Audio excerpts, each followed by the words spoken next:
Hello, my speech today is called Mental Illness vs. God. Today I want to talk about how mental illness is ruining our perception of God, ourselves, and others. Mental illness is the biggest virus we have lived through. It's the biggest pandemic we have lived through, and we need to join together to fight it. Mental illness affects everyone in some way or another, whether it's you, a family member, a friend, or even someone in your class. So I wanted to share a little bit about my testimony with you guys before getting into some points. I was diagnosed with depression as a 10-year-old. I started running away from home, having horrible nightmares, and trying to end my life. When I was 11, my father moved away to work. My sister helped raise me a lot of the time, but we fought and it just made things worse for me. A year later, we went to go see my dad, and he and my mum told me that they were getting a divorce. It totally broke me and shook me, and I didn't know what to do. I wanted to die immediately, and I did try to, and my sister saved me, and I hated her for that. When I was diagnosed with anxiety at the age of 12, suddenly things became a lot worse. I started to become so worried and suicidal and depressed all the time, and I tried to end my life every single time I felt these feelings. I got into my first serious relationship when I was 16, and I thought things were going good, but it ended badly. And my depression and anxiety just became extremely severe. So right now I want to move on to some points for my speech, but I'll get into that story later as well. So my first point is the stigma around mental illness, how more people need to be educated about this topic. The stigma around mental illness, about it not being real because you can't see it, and that it's all in your head, is enough to ruin your perception of God, yourself, and others. It is similar to the way that non-Christians don't believe in God or Christianity from lack of evidence or lack of education.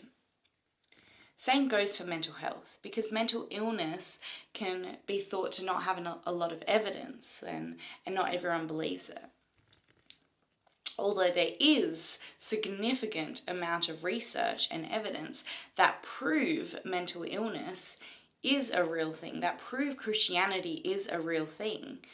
And it's just causing a lot of multiple issues in our young people and in everyone.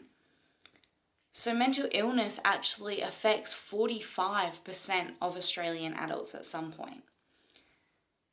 In that, 1 in 5 Australians aged 16 to 85, which is a big age gap, experience a mental illness in any 1 year of their life. So to break that down even further, our Australian young adults, so about 18 to 24 years old, have been discovered to have the highest percentage of mental illness than any other age group. On top of that, data from 2014's Mission Australia youth survey showed that around 1 in 5 young people, so 15 to 19 years old, have met the criteria for probable serious mental illness, which is just so heartbreaking and such a shame. But moving on to point 2, so we've got the stigma around mental illness and why people need to be more educated and have more knowledge on it. And then we've got point 2, how mental illness can ruin that perception. So the most common mental illnesses are depression, anxiety, bipolar, and schizophrenia. The other day, Abe and I were playing a harmless game of Truth or Dare off an app off my phone, and it asked us both, who do you trust most in the room? It was just Abe and I, and he said, myself. I trust myself the most in the room.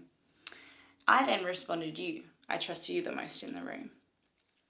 He was shocked and confused because he thought I would say myself like he did, and he asked me why. I said, because my mental illness ruins my perspective of things. I can't trust my own judgment. I'm often wrong because I am too overthinking or scared. I'm often selfish or selfless. I struggle to make decisions because I'm scared that I'll be wrong. I'm always worried about the what ifs and thinking about the possible bad outcomes rather than possible good outcomes. Did you know that in Australia, roughly 1 million people experience depression? That means 1 in 8 men and 1 in 6 women are facing these issues in 1 year.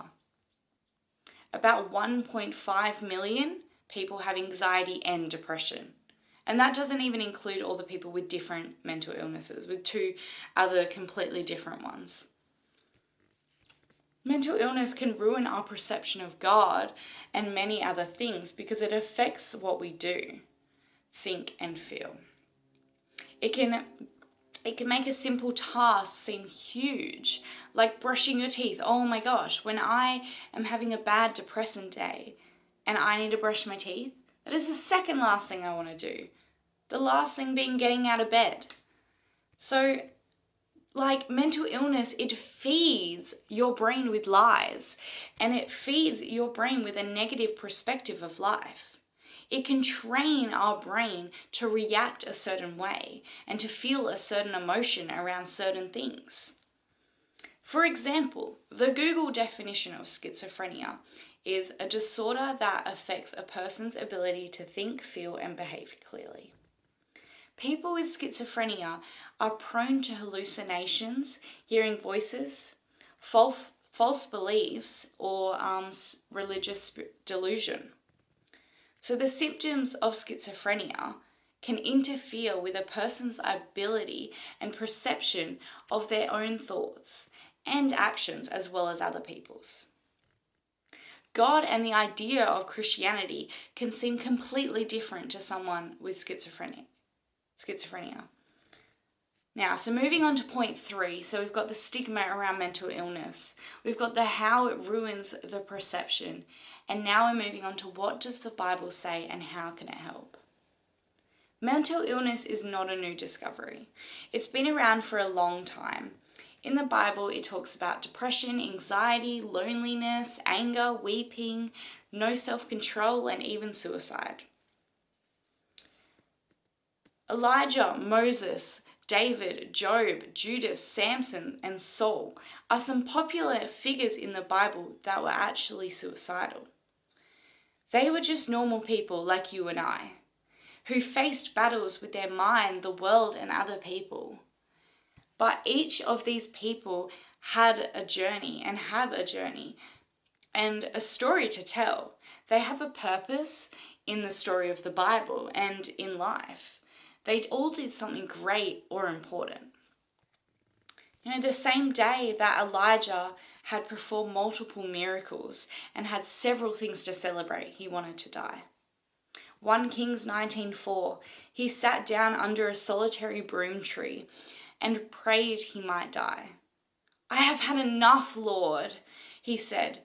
Take my life, for I am no better than the ancestors who have lived and who have already died. For those of you who don't know, this is what mental illness is like, or can be like. Even when everything is going great, it only takes one thing, or sometimes even nothing, to get triggered and get into a state of depression, anxiety, or any other state, any other things or feelings. We need to remember that God didn't give us mental illness, and He has not left us to suffer, even though it can feel that way when we are praying to Him to save us, praying to Him to make the pain go away, and He just doesn't answer. This isn't because God doesn't love you or me or anyone. Psalms 34:17, the righteous cry out and the Lord hears and delivers them out of all their troubles. God hears you. He hears your prayers. He hears your cries, and He helps you. Just sometimes what He does isn't what we asked, because it's better for us. It's what He knows is the best thing for us, because He knows way more than we do. We know nothing compared to Him. He has, He knows the whole meal, and I know a grain of rice. Like, we just don't know anything, and He plans out every step of our future. And when we pray for something, it might not get answered the way we need it to, but it doesn't mean that it's not getting answered. It doesn't mean that He doesn't care or love. John 16:33, these things I have spoken to you, that in me you may have peace. In the world you will have tribulation, but be of good cheer. I have overcome the world. God has overcome the world for us. He sent down His Son to die for our sins. God does not say that you will not face challenges. He says that multiple times in the Bible. He does not say that we won't face challenges in this world at all. Like, He says it all the time. But throughout that, He will be with us. He will be with us throughout all of these issues, throughout all of these troubles. God tells us to learn from Him, to lean into Him, and to trust in Him. So the rest of that story that I was telling you about before, here's what happened, and here's how God helped me. So eventually everything all just got too much for me. I decided that I was going to give life one last chance, and then I would end it. I went to see a doctor and asked what else I could do, because I had tried everything. I had been on medication. I had seen so many people, and nothing was working. He asked if I knew God and had tried coming to church. The first time I attended church, they were talking about depression and suicide, because a youth pastor at another church had recently ended his life.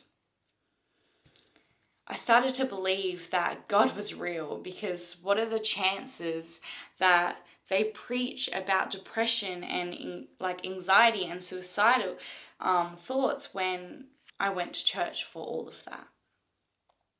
The next week, my friend invited me along to her church, and it ended up being the church that had lost the youth pastor. They were again talking about suicide, depression, anxiety for the next few weeks. And I saw the effects that this one man had on hundreds of people, even on people like me who didn't even know him. It made me realize that people would actually care if I died. People would notice me, even if they don't know me. And even if they don't, show that they care, they still may, because obviously I didn't show that I cared, but I cared. I didn't know him. I didn't have the chance to get the chance to show that I cared. But I still was really affected by it. So God's timing is always right. He was working through a heartbreaking loss of his son to save his daughter. And I owe my life to Tristan and God. So what can ruin our perspective of God, ourselves and others? The stigma we all have around mental illness and the symptoms and effects of mental illness itself. But we have the Bible, and it talks about these emotions and commands us to lean into God, to put our faith into God, and He will face these demons for us. So I just want to leave you guys with a little bit of encouragement that don't give up. Don't stop praying. Don't stop praying for your friends and your family members who suffer from mental illnesses as well. They need you. We need to stand together to fight this. We need to come together and pray. We need to lean into God and tell people to lean into God. I just want to leave you with this last thought that have you done that today? Have you prayed for someone else that is struggling? Have you prayed for yourself that is struggling?